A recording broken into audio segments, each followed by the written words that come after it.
Moving forward students discuss करते हैं matter और एनर्जी के रिलेशनशिप को through first law of thermodynamics. Students, इसको अगर मैं सिंपल वर्ड्स में डिफाइन करना चाहूँ तो मैं ये कह सकती हूँ कि mass और matter can neither be created or destroyed but can be converted from one form to another form।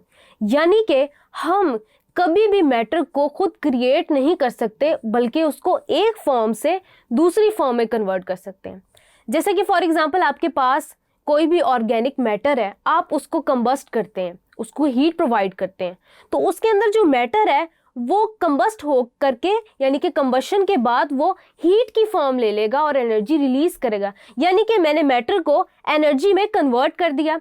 मैं ये कह सकती हूँ कि total energy of the system and surrounding remains constant. आपके पास जो मैटर है वही मैटर अगर एनर्जी में कन्वर्ट हो गया तो मैं ये कह सकती हूँ, मेरा ये कहना वैलिड है कि total energy of the system and surroundings remain constant.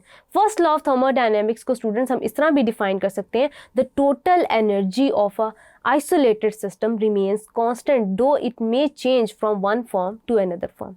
अब स्टूडेंट्स, फॉर एग्जाम्पल आपके सामने एक इलस्ट्रेशन है डायग्रामेटिक। उसमें क्या है कि आपके पास एक सिलेंडर है और सिलेंडर के अंदर आपने एक गैस कन्फाइन की हुई है और पिस्टन उसके ऊपर लगाया हुआ है। क्या करते हैं कि आप उसको हीट प्रोवाइड कर रहे हैं उस सिलेंडर को। अब स्टूडेंट्स याद रखिएगा, जब आप हीट प्रोवाइड करेंगे वॉल्यूम गैस का इंक्रीज कर जाएगा। जब वॉल्यूम गैस का इंक्रीज करेगा तो स्टूडेंट्स आपके सामने एक इक्वेशन है जो रिप्रेजेंट कर रही है फर्स्ट लॉ ऑफ थर्मोडायनेमिक्स को। उसको हम कैसे जस्टिफाई करेंगे इसको हम देखते हैं।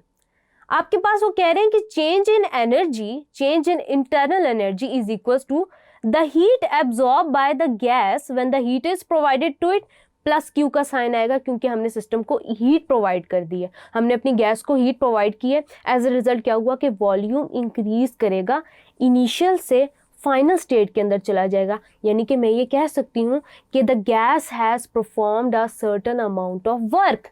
गैस ने वर्क परफॉर्म किया, उस वर्क को हम नेगेटिव की फॉर्म में लिख सकते हैं। यानी कि अगर मैं इसी इक्वेशन को ज़्यादा सिंपलर फॉर्म में लिखूँ तो मैं कुछ ऐसे लिख रही हूँगी, delta E is equals to Q minus W, या सिंपली अगर मैं चेंज की बात नहीं करती तो मैं कहती हूँ कि E is equals to Q minus W. और माइनस मैंने क्यों लगाया? क्योंकि गैस ने वर्क परफॉर्म किया। अब स्टूडेंट्स आपके पास बात ये आती है कि ये जो हमने वर्क यहाँ पे लिखा हुआ है in the terms of thermodynamics, ये कहाँ से आया? फिजिक्स में स्टूडेंट्स हम जिस वर्क से डील करते हैं वो W is equals to F into S के इक्वल है, यानी कि फोर्स इंटू डिस्प्लेसमेंट। अब इसको हम इस वर्क में थर्मोडायनेमिक वर्क में कैसे कन्वर्ट कर सकते हैं ये मैं आपको बताती हूँ। स्टूडेंट्स, आपको अच्छी तरह पता है कि pressure is equals to force per unit area. तो मैं फोर्स की वैल्यू बाहर निकाल सकती हूँ। मैं कहती हूँ कि force is equals to pressure into area. अब स्टूडेंट्स आपके पास वर्क आ जाता है।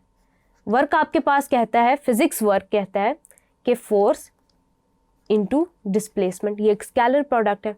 अब स्टूडेंट्स ज़रा ध्यान करिएगा कि आपके पास जिस सिलेंडर पे हमने हीट प्रोवाइड की उसमें वॉल्यूम चेंज आया। मैं उस वॉल्यूम चेंज को, क्योंकि पिस्टन मूव कर रही है from its original lower position to final higher position, तो मैं कह सकती हूँ कि पिस्टन की हाइट में चेंज आया डेल्टा एच। तो मैं इस डिस्टेंस की जगह डेल्टा एच लिख सकती हूँ। अब क्योंकि मैं यहाँ पे चेंज इन हाइट लिख रही हूँ तो मैं यहाँ पे आपके वर्क के साथ भी डेल्टा का साइन लगा दूंगी। Delta means change, delta W is equals to F into delta H।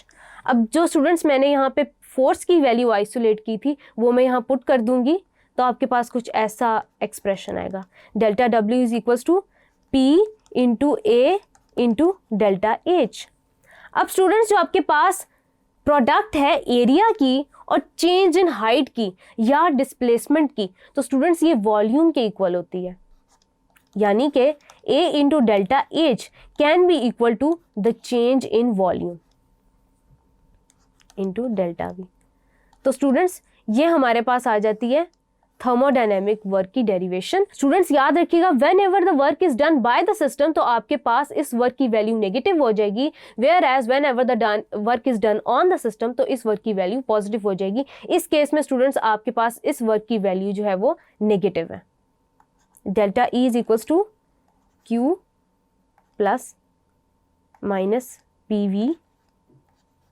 और स्टूडेंट्स याद रखिएगा, एट कांस्टेंट वॉल्यूम आपके पास ये वाला फैक्टर 0 हो जाता है, तो मैं ये कह सकती हूँ कि delta E at constant volume is equals to QV, heat absorbed और इवॉल्व्ड एट कांस्टेंट वॉल्यूम।